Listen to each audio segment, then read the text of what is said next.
再来看云林县仑背本所掩埋场，伫3月底小连续发生2起的火烧，加早是拢真紧就拍花，无人着伤。云林县的环保局是表示讲已经加强防火，嘛加设消防水池、水线，加一寡往外线的设备。消防人员无因地本所掩埋场拍火，云林仑背本所掩埋场3月底连续2起发生火警，虽然无造成人员受伤和财损。 但消防人员开几个点钟的时间才将火拍花。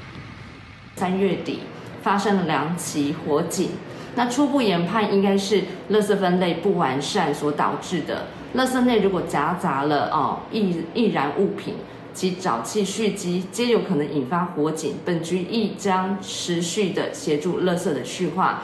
环保局表示，仑背本所掩埋场目前堆伫8900栋本所，如果本所分类无落实。 尤其有伤济经过日拍发酵，就容易产生沼气，发生火灾。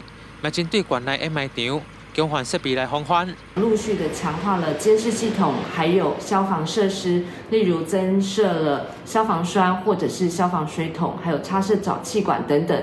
本局也持续协助巨大废弃物，如废家具、废弃床垫等等去化处理。环保局就讲，掩埋场的管理单位是各乡镇公所。